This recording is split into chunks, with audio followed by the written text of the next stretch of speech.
여호와 내 하나님이여, 내가 주께 피하오니 나를 쫓아오는 모든 자들에게서 나를 구원하여 내소서.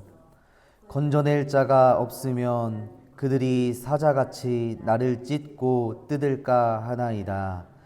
여호와 내 하나님이여, 내가 이런 일을 행하였거나 내 손에 죄악이 있거나 화친한 자를 악으로 갚았거나 내 대적에게서 까닭없이 빼앗았거든 원수가 나의 영혼을 쫓아 잡아 내 생명을 땅에 짓밟게 하고 내 영광을 먼지 속에 살게 하소서.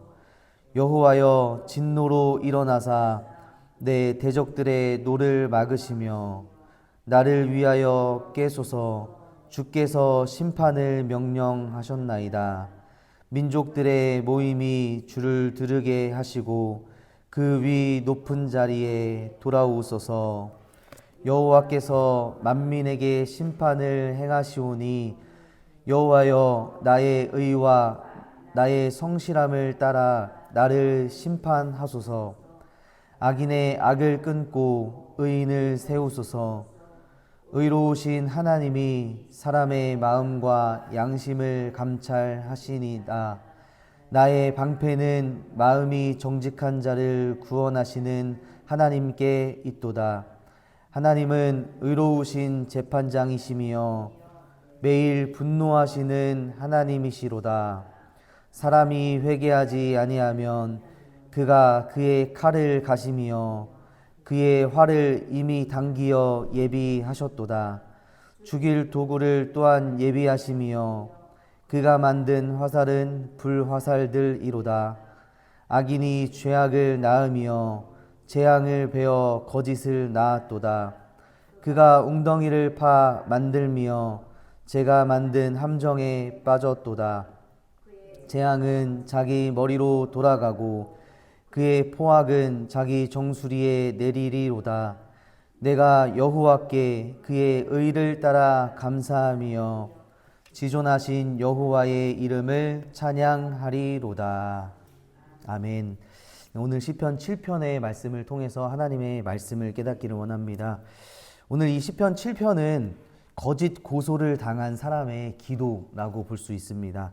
오늘의 기도자는 매우 다급한 상황에 처해 하나님께 기도하고 있는 것으로 보입니다. 아무런 잘못을 저지르지 않았는데도 이 삶에서 이 기도자의 대적들은 이 기도자를 모함하려고 또 이 기도자를 해치려고 합니다.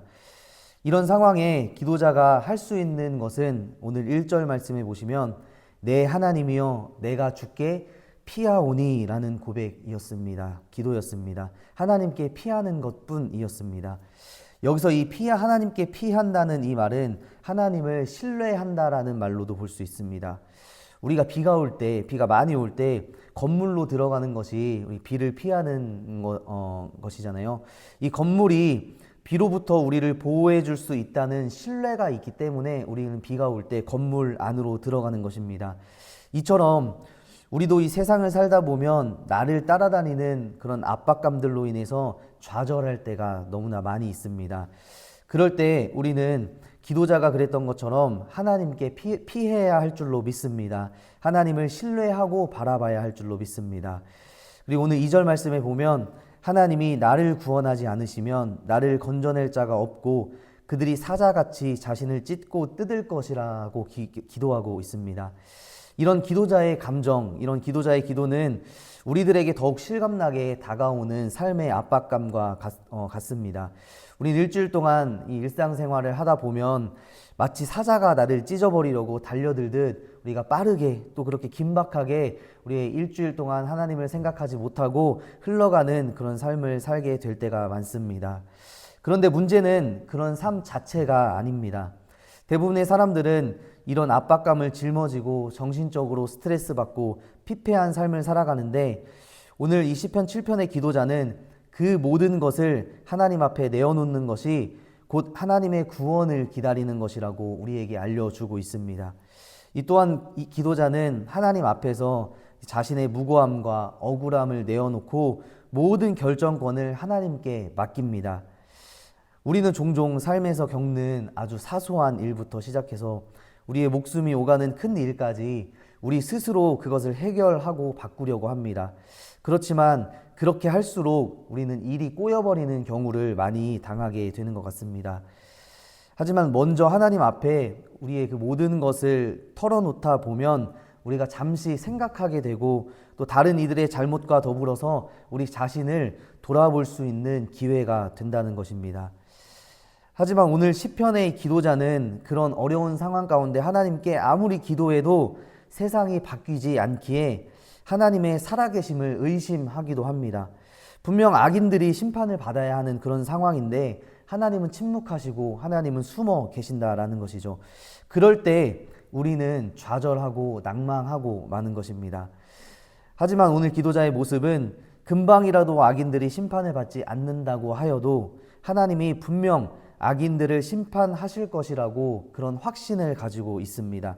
이런 믿음이 있을 때 우리는 진정으로 하나님 앞에 감사와 찬송을 드릴 수 있을 것입니다. 또한 11절 말씀에 보시면 하나님은 의로우신 재판장이라고 말씀을 하십니다. 그래서 매일 분노하시는 하나님이십니다. 만약 사람이 회개하지 아니하면 그가 칼을 가시고 활을 이미어 당기어 예비하셨다고 말씀하십니다. 또한 죽일 도구를 이미 예비하신 분이 바로 하나님이십니다. 하나님은 의로우셔서 죄와 함께 하실 수 없는 분이시기에 하나님은 죄를 보시며 분노하시는 하나님이라고 오늘 말씀하고 있습니다. 그래서 예수님이 이 땅에 오셔서 십자가에 죽으신 것도 우리의 죄를 사해 주시기 위함이었습니다. 하나님은 죄 있는 우리와 함께 하실 수 없기에 아들 예수 그리스도를 십자가에 죽게 하심으로 우리를 죄 없게 하셨습니다. 이것은 우리와 영원히 함께 하시기 위한 하나님의 방법이셨습니다.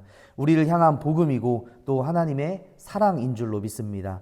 그래서 우리 주위에 아직 하나님을 알지 못하고 또 예수님을 알지 못하는 사람들이 있다면 그들로 하나님의 이름을 부르고 구원을 얻게 하는 것이 먼저 그리스도인 된 우리의 사명인 줄로 믿습니다.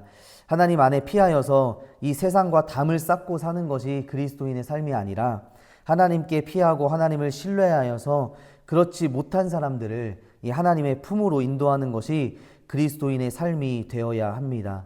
오늘 기도자처럼 우리가 억울한 고소를 당하여서 억울한 고소를 당하여 하나님께 기도한다고 하여도 우리는 그 억울함 가운데 이 세상을 위해서 또 나의 대적들을 위해서 기도하고 또 하나님을 신뢰하고 이 신실한 하나님을 그들에게도 소개해야 될 줄로 믿습니다.